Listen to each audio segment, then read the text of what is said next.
ಒಂದ್ ಸೆಕೆಂಡ್ ಪೃಥ್ವಿ ನಾಯ್ಕರೇ, ಒಂದ್ second. Cooperative minister ಹೇಳ್ತಾರಂತೆ. ಸನ್ಮಾನ್ಯ ಸಭಾಧ್ಯಕ್ಷರೇ, ನಮ್ಮ ಕಾನೂನು ಮಂತ್ರಿಗಳು ಒಂದನ್ನ ಅಮೆಂಡ್ಮೆಂಟ್ ಸೇರಿಸ್ಕೋಬೇಕು ಅಂತ ಹೇಳಿದ್ದಾರೆ. ಅದು ನಾನು ಫರ್ದರ್ ಸ್ಪಷ್ಟ ಮಾಡಬೇಕು ಅಂತ ಹೇಳಿ ಅದಕ್ಕೆ ಬೆಂಬಲವಾಗಿ ಈ ಕಲಂ 3 ಇದೆ, short title commencement and application. ಅದರಲ್ಲಿ ಕಲಂ 3ರ ನಂತರ 3ರಲ್ಲಿ ಕಾರ್ಪೊರೇಷನ್ ರಿಜಿಸ್ಟರ್ಡ್ ವಿತ್ RBI ಅಂತೆಲ್ಲ ಬರೆದಿದ್ದಾರೆ. ಅದು ನಂತರ and all cooperative institutions registered under section under cooperative societies registered societies act 1959 ಅಂತ ಒಂದು ಬರ್ಬೇಕಲ್ಲಿ. ಜೊತೆಗೆ ಸೌಹಾರ್ದ ಕೋಆಪರೇಟಿವ್ ಸೊಸೈಟೀಸ್ ಆಕ್ಟ್ 1997 ಅಂತ ಬರ್ಬೇಕು. ಅದೇ ಒಂದು ಲೈನ್ ಬಂದು ಕಾನೂನು ಮಂತ್ರಿಗಳು ಅದನ್ನು ಒಪ್ಪಿದ್ದಾರೆ ಅಂತ ಭಾವಿಸ್ತೇನೆ. ಅದನ್ನೆಲ್ಲ ಓಕೆ. ಸನ್ಮಾನ್ಯ ಅಧ್ಯಕ್ಷರೇ, ಕರ್ನಾಟಕ ಲೇವಾದೇವಿ ಅಧಿನಿಯಮ 1961 ಮತ್ತಷ್ಟು ತಿದ್ದುಪಡಿ ಮಾಡುವಂಥದ್ದಕ್ಕೆ ಸನ್ಮಾನ್ಯ ನಮ್ಮ ಲಾ ಮಿನಿಸ್ಟ್ರು ವಿಧೇಯಕವನ್ನ ತಂದಿದ್ದಾರೆ. ನನಗನ್ಸ್ತೈತೆ ಒಂದು ರೀತಿ ಟ್ರೈನ್ ಹೋದ್ಮೇಲೆ ಟಿಕೆಟ್ ತಗೊಂಡಂಗೆ ಆಗ್ತದೆ. 30 ಜನ ಸತ್ತೋಗಿದ್ದಾರೆ ಇದುವರೆಗೂ, ಇನ್ನೂ ಜಾಸ್ತಿ ಆಗಿದ್ದಾರೆ. ನಮ್ಗೆ ಬಂದಿರೋಂಥ ಮಾಹಿತಿ ಪ್ರಕಾರ 30 ಜನ ಸತ್ತಿದ್ದಾರೆ ಅಂತ. ಅಂದ್ರೆ ಸರ್ಕಾರ ಕಟ್ಟುನಿಟ್ಟಿನ ಕ್ರಮಗಳನ್ನ ತೆಗೆದುಕೊಂಡಿದ್ರೆ, ಬೇಗ ಸ್ಪಂದನೆ ಮಾಡಿದ್ರೆ ಇಷ್ಟು 30 ಜೀವಗಳನ್ನ ಉಳಿಸ್ಬೋದಾಯ್ತು. ನಾವು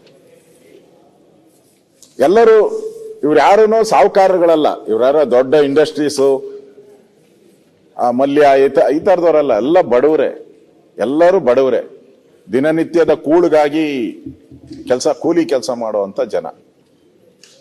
ಅವ್ರನ್ನ ನಾವು ಉಳಿಸ್ಬೋದಾಗಿತ್ತು. ಇವತ್ತು 60 ಮೈಕ್ರೋ ಫೈನಾನ್ಸ್ ಏನು ಲೋನ್ ತಗೊಂಡಿದ್ದಾರೆ. ನಾನು ಒಂದ್ ಕಡೆ ಭೇಟಿ ಮಾಡಿದ್ದೆ, ಅಲ್ಲಿ ಒಂದೇ ತಿಂಗಳು ಕಟ್ಟಿಲ್ಲ ಅವನು. ಮೈಕ್ರೋ ಫೈನಾನ್ಸ್ ಎಷ್ಟು ಫಾಸ್ಟ್ ಇದ್ದಾರೆ ಇವರು ಅಂತ ನಾನು ಹೇಳಕ್ಕೆ. ಕೋರ್ಟಿಂದ ಆರ್ಡರ್ ತಂದು ಸೀಸ್ ಮಾಡಿದ್ದಾರೆ. ಮನೆಯಿಂದ ಹೊರಗಾಗ್ತಾ ಇರೋದನ್ನು ಕೂಡ ನಾವು ನೋಡಿದ್ರು. 1 ತಿಂಗಳು ಕಟ್ಟಿಲ್ಲ ಅಂತ ಹೇಳಿದ್ರೆ, ಒಂದೇ 1 ತಿಂಗಳು ಕಟ್ಟಿಲ್ಲ ಅಂತ ಹೇಳಿದ್ರು ಈ ಪರಿಸ್ಥಿತಿ ನಾವು ನೋಡ್ತಾ ಇದ್ದೀರಿ. ಮತ್ತೆ ಈ RBI ರೂಲ್ಸ್ ನೀವೇನು ಇವಾಗ ತಂದಿದ್ದೀರಾ, ಬೇರೆ ಬೇರೆ ರಾಜಣ್ಣ ಅವ್ರು ಹೇಳ್ದಂಗೆ ಬೇರೆ ಬೇರೆ ಕೋಆಪರೇಟಿವ್ ಸೊಸೈಟೀಸ್ ಇದೆ, ಬ್ಯಾಂಕ್ಗಳಿದೆ. ನಾಳೆ ಇದೇನಾನ ನೀವು ತಂದಿರೋ ಬಿಲ್ಲು ಕೋರ್ಟ್ ಅಲ್ಲಿ ಏನಾನ ವಜಾ ಆದತ್ತು ಅದನ್ನು ನೋಡ್ಕೊಳ್ಳಿ. RBI ರೂಲ್ಸ್ ಅನ್ನ ಫಾಲೋ ಮಾಡಿದೀರಾ, ಅದರಲ್ಲಿ ಏನ್ ಕಂಡೀಷನ್ಸ್ ಅವೆಲ್ಲ ನೋಡಿದೀರಾ, ಅದನ್ನು ಕೂಲಂಕುಷವಾಗಿ ಹೇಳಿ. ನನ್ನ ಹತ್ರ ಬಹಳ ಜನ ಬಂದಿದ್ರು, ಇದು ಇಲ್ಲೀಗಲ್ಲು, ಹಾಗೆ ಹೀಗೆ ಮಾಡಬಾರ್ದಾಗಿತ್ತು, ನಾವು ಸರಿಯಾಗಿ ಸಾಲ ಕೊಡ್ತಾ ಇದ್ದೀರಿ, ಅದಕ್ಕೂ ತೊಂದರೆ ಆಗುತ್ತೆ ಅಂತಾನು ಬಂದಿದ್ರು. ನಾನು ಅವ್ರಿಗೆ ವಾಪಸ್ ಕಳಿಸಿದ್ದೀನಿ. ನಾನು ಅದರಿಂದ RBI ರೂಲ್ಸ್ ಇದರಿಂದ ವೈಲೇಟ್ ಆಗುತ್ತಾನೋ ಅಂತಾನು ನೋಡ್ಕೊಳ್ಳಿ.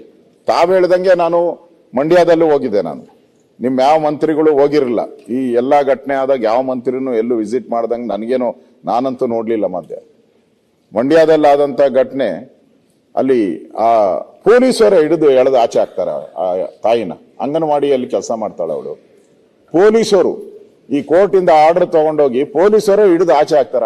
ಆ ತಾಯಿ ಹೇಳ್ತಾಳೆ, ನಮ್ಮ ಮಗು ಹಾಲು ಕುಡಿಸ್ಬಿಟ್ಟು ನಾನು ಆಚೆ ಬರ್ತೀನಿ ಅಂತ. ಅಲ್ಲೂ ಬಿಡಲ್ಲ. ಆ ಪೊಲೀಸರ ಮೇಲೆ ಕ್ರಮ ತಗೊಳ್ಳಿ ಅಂತ SP ಗೂ ನಾನು ಹೇಳಿದ್ದೀನಿ, ಅವತ್ತೇ ಫೋನ್ ಮಾಡಿ ಹೇಳಿದ್ದೀನಿ.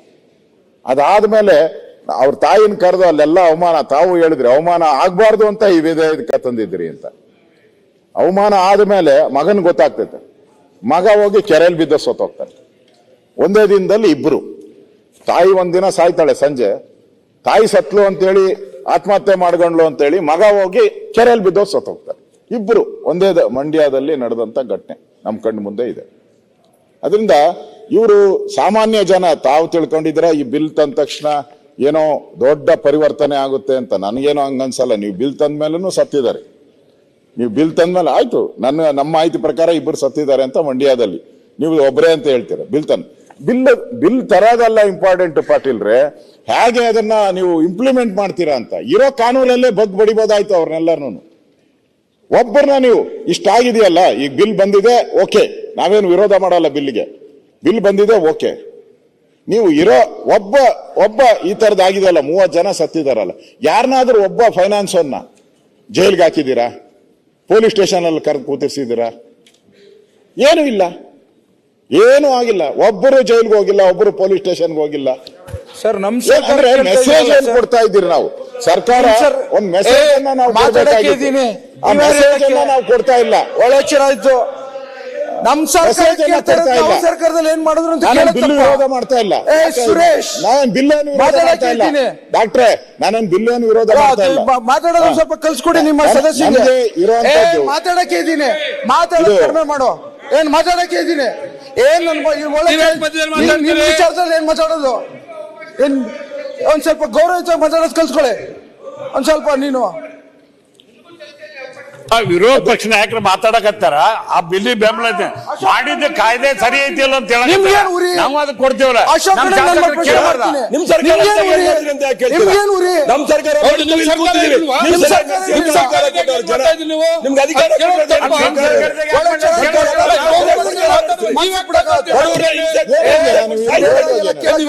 ಕೂತ್ಕೊಂಡಿರ್ಬೇಕಾ?